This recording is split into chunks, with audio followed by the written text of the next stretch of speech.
Parece que 2025 foi um ano mais complicado para o brasileiro que quer imigrar, viver, estudar, trabalhar aqui nos Estados Unidos, né? Aconteceram várias e várias coisas, mas se você souber olhar para essas coisas com o olhar certo, eu vou te mostrar que não foi um ano tão ruim assim para a imigração legal aqui nos Estados Unidos. Olá, meu nome é Monique, junto com a Sara, aqui nesse canal a gente fala tudo o que você precisa saber sobre viver, estudar, trabalhar aqui nos Estados Unidos de forma 100% legal, através de um mestrado, de um doutorado com bolsa 100% aqui na Universidade Americana. Então, vamos lá, pra gente começar esse vídeo aqui, eu trouxe uma retrospectiva de tudo que aconteceu no ano de 2025, né? A gente tá aqui nesse clima de Natal. Inclusive, pra este não ser um vídeo pesado, eu tô aqui até num ambiente mais descontraído, com a postura, né, mais descontraída, mas a gente vai falar de algumas coisas que aconteceram aí em 2025 em relação à imigração para os Estados Unidos. A gente sabe que em 2025 a imigração ilegal já realmente o cerco está se apertando muito por causa da nova administração, da nova presidência aqui dos Estados Unidos. Então, logo em janeiro, a gente já viu muitas notícias na mídia sobre deportações em massa de ilegais, inclusive para o Brasil, né, aviões saindo aqui dos Estados Unidos para ir até o Brasil levar os imigrantes ilegais. A gente viu muita cobertura, né, e muito sensacionalismo da mídia em relação a isso. Só que ao longo do ano aconteceram várias outras coisas em relação à imigração e eu trouxe aqui uma retrospectiva, inclusive eu trouxe anotações porque aconteceu bastante coisa, eu não consigo memorizar tudo, né? Quem consegue? Eu trouxe como se fosse uma retrospectiva aqui pra gente entender o que aconteceu esse ano em termos de perspectivas para imigração legal também aqui nos Estados Unidos. E eu quero te mostrar que para imigração legal, principalmente para o que a gente mostra aqui, que é você vir fazer um mestrado, vir fazer um doutorado com bolsa de pesquisa, com bolsa de ensino, não teve um resultado ruim. Na verdade, vou colocar uns prints para vocês aqui de alguns mentorados nossos, né, que estão nas universidades americanas. Na verdade, toda essa cobertura da mídia, todo esse sensacionalismo resultou num menor número de candidatos aplicando aí em volta do mundo, né? Então, os candidatos dos outros países, eles resolveram não aplicar para o mestrado e doutorado aqui nos Estados Unidos, o que abriu ali as portas para os brasileiros terem mais vagas, terem mais chances. As vagas continuam, mas não tem tantas pessoas da Europa, da Ásia, da Índia aplicando aqui para os Estados Unidos, o que ampliou as chances para os brasileiros. Isso é uma coisa que está muito presente hoje nesse ano de 2025, mais chances para os brasileiros. Então vamos ver aqui o que aconteceu no ano de 2025. Como eu falei, eu vou fazer como se fosse aqui uma retrospectiva, né, para a gente ir vendo o que aconteceu desde janeiro. Em janeiro a gente teve a posse da nova administração. E aí vocês vão ver, aqui vai aparecer os prints aqui para vocês e eu quero deixar todas as fontes das notícias que tá aparecendo aí na tela para vocês aqui na descrição do link, aqui na descrição do vídeo. Então eu vou deixar todos os links aqui na descrição. E aí já começa essa administração, a nova administração Trump, em janeiro, fazendo prisões em massa de imigrantes logo após a sua posse, logo em janeiro, e já mandando os imigrantes de volta para os seus países, tá? Ele quis fazer essa questão da maior deportação da história, né? De trazer bastante essa questão de que ele prometeu para os eleitores dele, né, que ele ia combater a imigração ilegal e ele precisava mostrar isso logo no começo do seu governo. Então, ele fez muito isso. O que acontece? Também, isso foi logo no começo, se eu não me engano, foi ali em fevereiro, tá? Então, foi logo no começo da posse do novo presidente. Ele quis trazer algumas medidas em relação às universidades, em relação à pesquisa. Só que o que ele quis trazer é um pouco complexo e acaba que a mídia, principalmente a mídia brasileira, não conseguiu noticiar isso da forma mais fidedigna que ela poderia. Então ela acabou noticiando notícias como essa aqui, ó: corte de Trump em pesquisa pode afetar saúde, tratamento, tá? Então ela acabou anunciando como se fosse um corte. Mas o que aconteceu? Não houveram diminuição no dinheiro que existe para pesquisa nos Estados Unidos. Os Estados Unidos, vocês sabem, é o país que mais investe em pesquisa no mundo. Não houveram, né, cortes, não houveram diminuições no dinheiro que existe, naquela quantidade de dinheiro que existe para as pesquisas serem desenvolvidas aqui nos Estados Unidos. O que aconteceu é o seguinte: quando aqui nos Estados Unidos um professor, ele aprova um projeto de pesquisa, esse projeto de pesquisa, vamos supor que é um projeto de pesquisa ali de $1 milhão. Então ele aprova que ele vai poder fazer uma pesquisa em câncer e essa pesquisa vai receber um financiamento de $1 milhão do governo americano. Desse $1 milhão, já é pré-acordado com a universidade que esse pesquisador está inserido, que essa universidade vai receber 30, 40, 50. Chega universidades que têm acordos que são 60%, 70% desse valor. Ou seja, para pesquisar o câncer em si apenas, no final das contas, o pesquisador ele vai ter só $500 mil, ou então só $400 mil. Então, ele acaba não tendo, né, tanto aquele $1 milhão ali que no papel ele recebeu. E aí, o que o governo quis? O governo quis falar assim, não, agora é só 15%.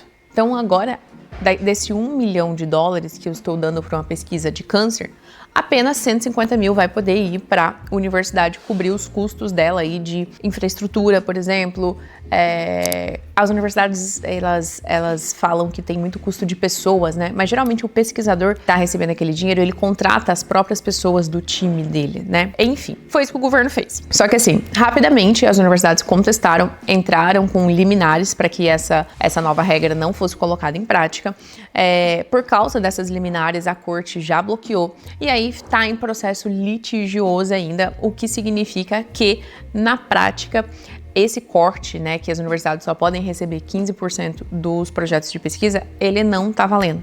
Então, na prática, ainda não tá valendo o negócio que foi lá feito em fevereiro. E é importante ressaltar que eu não falei que esse corte, né, do que deveria ir para as universidades é específico dessa agência que é NIH, né, NIH, é o National Institute of Health, que é a principal agência financiadora de pesquisa na área de saúde. Então, para a área da saúde, essa é a agência específica e na prática, no fim das contas, não aconteceu nada. Seguindo aí, né, os bafos dessa administração, começamos aí uma briga com Harvard. E aí eu não vou entrar em questões de detalhes aqui do que se diz que está acontecendo, do que diz que não se está acontecendo. Mas o que aconteceu, os fatos foram que a nova administração mandou congelar aí $2,2 bilhões de financiamento que supostamente Harvard deveria receber, porque Harvard não estaria seguindo o que o governo estava pedindo para a universidade fazer. A universidade, né, queria manter a sua autoridade, queria manter a sua autonomia. Enquanto isso, o governo quer que todas as universidades sigam essas regras com os dinheiros das pesquisas deles. E essas regras incluem aí extinguir departamento que faz diversidade, equidade, integridade, excluir esse tipo de admissão, né? Eles querem que as admissões sejam puramente por mérito. E também foi pedido à Universidade de Harvard que fortalecesse, que tivesse mais fiscalização dos seus estudantes internacionais. Isso foi pedido não só para Harvard, mas para todas as universidades. No entanto, Harvard, né, foi a universidade que falou, bom, eu não vou seguir essas regras, você vai fazer o quê? Porque eu sou Harvard. E o governo falou, pois eu vou congelar $2,2 bilhões de fundos que você tem. E deixa eu abrir um parênteses aqui, tá? Muita gente não sabe que as universidades, eles têm um fundo de dinheiro que chama endowment. Esse fundo de dinheiro é um dinheiro que a universidade tem. Ele fica ali como se fosse num fundo de investimento. E é um dinheiro que a universidade pode usar para que ela quiser, mas ela não usa. E as universidades, eles têm esses fundos que ficam lá rendendo, né, fundos de investimento, e a universidade, uma administração de universidade é considerada muito boa quando ela consegue aumentar esse fundo. O endowment de Harvard eu não sei quanto que é o valor aqui, tá? Vai aparecer aqui na tela. Vou pedir pro editor colocar aqui na tela. Eu não sei qual que é o valor do endowment de Harvard, é esse que tá aparecendo na tela, mas é um valor muito discrepante em relação ao segundo lugar, por exemplo, que tem o segundo maior dos Estados Unidos. Enfim, Harvard não tem problema de dinheiro, tá? Esses $2 bilhões não iam fazer muita falta para Harvard, não. Mas o governo foi lá e congelou. Congelou, não fez muita diferença para Harvard. Harvard falou, querido, isso não é nada para mim. O governo foi lá e quis aplicar mais restrições em Harvard. O que aconteceu, vocês vão ver aqui a notícia, é que a administração do governo, ele bloqueou a Universidade de Harvard de poder renovar os status de legalidade dos seus estudantes, né? Bloqueou que os seus estudantes internacionais, seus estudantes estrangeiros, conseguissem se matricular e continuar na universidade. E aí, de novo, né? aí realmente houve um impacto significativo para Harvard. Obviamente, a Harvard não ia deixar isso barato, ela entrou com uma ação a nível federal. E aí, nessa ação, a juíza já logo bloqueou essas medidas do governo, falou que era ilegal e tal. Uma liminar já rapidamente cancelou essas medidas do governo e os alunos internacionais passaram, óbvio que foi um período muito estressante para eles, mas eles acabaram que passaram pouco tempo nessa instabilidade de não poderem se matricular novamente. Depois disso, o próprio governo recuou nessa medida deles, tá? Disse que não ia pressionar para continuar até nessa medida que suspende a matrícula de alunos estrangeiros, né? Suspende a legalidade de um aluno estrangeiro matriculado em Harvard aqui nos Estados Unidos. Então, o governo acabou recuando e aí essa parte foi resolvida. E aí, em maio de 2025, aconteceu algo que nunca tinha acontecido na história antes da imigração dos Estados Unidos. Em maio de 2025, foi anunciado que as entrevistas, né, a concessão de visto de estudante para os Estados Unidos, visto F, visto J, seria suspensa por tempo indeterminado. Maio é um período muito crítico, porque quem está vindo aqui para os Estados Unidos para cursar o principal semestre, né, que é o semestre do outono, que começa em agosto, geralmente está tirando seu visto em maio, em junho, abril, maio, junho. Tá tirando seu visto ali em abril, maio e junho. Então, maio é um período muito crítico. E o governo falou que não ia emitir mais vistos, então os consulados pararam de agendar entrevista de visto para estudante. Falaram que não iam mais emitir o visto de estudante até que eles criassem sistemas mais rigorosos de averiguação. Ficamos nesse limbo por algumas boas semanas. Isso foi em maio, tá? Na última semana de maio foi o que ocorreu. A gente da PhD, a gente sabia que isso não ia durar muito tempo, justamente porque a gente sabe que em agosto começam as aulas e os estudantes precisam estar com seus vistos, precisam estar prontos para embarcar final de agosto para vir para os Estados Unidos. Então a gente sabia que isso não ia, e a gente já falou para vocês em diferentes vídeos, que o estudante estrangeiro, ele é uma peça fundamental para a universidade, tanto da graduação, porque ele paga as mensalidades caríssimas que são aqui das universidades, quanto para a pós-graduação, que é quem faz a pesquisa girar aqui nos Estados Unidos. Então, a gente sabia que isso não ia durar muito tempo, tanto que em meados de junho, ali, o governo anuncia que retomaram as entrevistas de visto de estudante, porém, agora com uma análise mais aprofundada de redes sociais. Antes, já se havia uma análise de redes sociais, você já tinha que colocar lá o seu Instagram, seu Facebook, seu LinkedIn, mas agora seria uma análise mais minuciosa, segundo eles, tá? E aí mudaram algumas coisas durante a entrevista de visto para estudante, né? Antigamente você ia na entrevista de visto de estudante e você já sabia na hora se seu visto estava aprovado ou não. Agora tem meio que um suspense, né? Você só recebe um papel e fica sabendo depois se o seu visto está aprovado. Mas, no final das contas, durou poucas semanas aí essa suspensão. Eles implementaram esse novo sistema de escaneamento de rede social. E agora é esse novo processo aí para você tirar o seu visto de estudante. Mas aí em junho ainda tivemos mais notícias sobre imigração. De acordo com as notícias, vocês estão vendo aí, o governo americano proibiu a entrada de cidadãos de 12 países que foram considerados países de risco, ou porque a taxa de imigração ilegal era muito alta aqui, ou porque eram países que não tinham, que não davam uma segurança que os Estados Unidos precisa contra terrorismo. Eles falam que alguns desses países ali são abrigos, asilos de terrorista, então ele baniu a entrada de cidadãos desses 12 países. Isso foi em junho. Isso gerou um pouco de preocupação para os brasileiros, porque alguns países vizinhos nossos aqui, como por exemplo a Venezuela, foram banidos de entrar nos Estados Unidos. Em agosto saiu uma notícia aí que o governo americano suspendeu mais de 6 mil vistos de estudante. Muita gente falou disso porque estudante era considerado um visto muito seguro aqui. Só que a gente sabe que o visto de estudante, ele acaba muitas vezes sendo usado para fins que não é o de estudante. Principalmente, a gente conhece muito brasileiro que fez isso. Se matricula numa escola de inglês fake news e nem tem aula nessa escola, ou tem aula 2 vezes por semana à noite, e a pessoa trabalha durante o dia. Então é o inglês fake news. E isso acontecia muito. Eles apertaram o cerco e suspenderam mais de 6 mil vistos de estudante por causa dessas ilegalidades. Depois aí saiu uma outra notícia informando que o governo criou uma taxa de $100 mil para o visto H1B, para quem for aplicar para novos vistos H1B. Para quem não sabe, o visto H1B é um visto de trabalhador especializado, é um visto muito usado para contratar engenheiro, muito usado para contratar pessoas que têm especializações muito altas, né?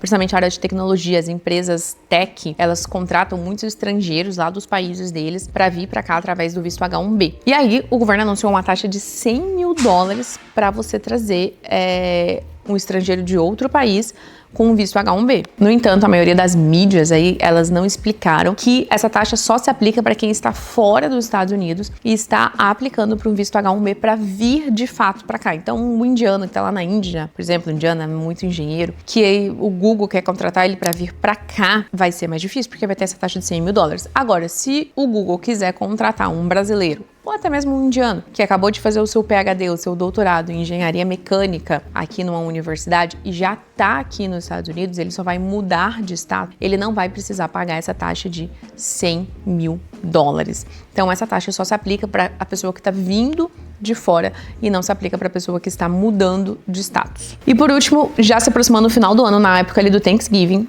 saíram duas notícias. Primeiro, que ele vai suspender definitivamente a imigração de países do terceiro mundo aqui para os Estados Unidos. E isso ficou um pouco nebuloso porque ele não falou quais seriam esses países de terceiro mundo. Então todo mundo ficou assim, meu Deus, quais são esses países? E aí depois ele liberou e o Brasil não estava nesses países. E ele também falou que vai revisar todos os green cards emitidos desses países, que são aqueles mesmos países que ele tinha banido a entrada de cidadão aqui nos Estados Unidos, lá em, acho que foi, não lembro, acho que foi em março, que ele tinha banido a entrada desses cidadãos aqui nos Estados Unidos. Então, esses mesmos países, eles agora não podem entrar com processo de green card nenhum, estando aqui nos Estados Unidos. E ele vai, as pessoas que já têm green card desses países, ele vai mandar revisar todos os green cards dessas pessoas para ver se, né, obviamente estão seguindo todas as regras. Bom, agora o que tem a ver isso com a gente, né? Todas essas notícias, elas não saíram só no Brasil, elas não foram só sensacionalistas e midiáticas pela mídia brasileira. A mídia do mundo inteiro noticiou todas essas notícias e isso acabou amedrontando muitos estudantes que acabaram optando por não aplicar aqui para os Estados Unidos, o que tá tudo bem para eles. Mas você que tá aqui me ouvindo, você precisa ser informado. Você precisa saber que os Estados Unidos continua sendo o país que mais investe em pesquisa no mundo, continua sendo o país que tem mais oportunidades de bolsa 100% para mestrado e para doutorado, continua sendo um país que tem segurança, continua sendo um país incrível para viver e principalmente continua sendo um país seguro para o imigrante legal. Principalmente quando a gente fala do ambiente universitário, a gente está falando de um ambiente muito diverso, um ambiente onde você vai encontrar pessoas do mundo inteiro que você nunca jamais teria a oportunidade de encontrar se não fosse dentro de uma universidade americana. Então a gente está falando de muita segurança dentro de uma universidade, de muita segurança vivendo aqui nos Estados Unidos. Eu, por exemplo, não moro perto da universidade mais, né? Hoje eu moro bem afastado da universidade. Moro numa vizinhança 100% americana, majoritariamente americana. Quem não é americano aqui é australiano, europeu. Então, e é super seguro. Então, é seguro para o imigrante. O imigrante, ele ainda é muito bem-vindo aqui nos Estados Unidos. Ainda é um país muito maravilhoso para se viver. O que está acontecendo é justamente o aperto nesse cerco da imigração ilegal. A imigração de pessoas qualificadas, pessoas que têm altas habilidades, a pessoa que faz um mestrado, a pessoa que faz um doutorado, ela está sendo até mais bem vista, ela está sendo bem-vinda pela atual administração. Eles querem sim imigrantes, mas imigrantes qualificados, imigrantes que vão gerar riquezas para o país, imigrantes que vão contribuir com as habilidades deles para o país. Então, quem está deixando de aplicar por motivos de que os Estados Unidos virou um país xenofóbico, então as universidades não têm mais verba para pesquisa, as universidades não estão aceitando estudantes internacionais, muito pelo contrário, as universidades estão nos procurando eu e a Sara, procurando a PhD, para que a gente faça parcerias e eles possam falar sobre como as universidades precisam dos internacionais, que eles possam incentivar a aplicação dos estudantes internacionais nas universidades americanas. Então, para quem sabe do cenário completo de tudo que está acontecendo e sabe que estudar nos Estados Unidos, ter uma educação daqui, ter um diploma daqui, abre as portas do mundo, aplicar agora em 2025, 2026, 2027, vão ser os melhores momentos para aplicar, porque poucas pessoas, as pessoas do mundo inteiro não estão aplicando tanto quanto antes, e é a oportunidade perfeita. A gente já está recebendo vários relatos das universidades que estão caindo aí o número de aplicantes, mas o dinheiro continua ali para fazer pesquisa. Alguém tem que ir lá fazer essas pesquisas. Espero que seja você que está me ouvindo aqui, aplique e venha morar aqui nos Estados Unidos fazer a sua pesquisa. Vou deixar todos os links aqui. Se você gostou, dá um likezinho aqui, manda para alguém que tá querendo saber do resumão aí do que aconteceu em 2025 e eu te vejo no próximo vídeo.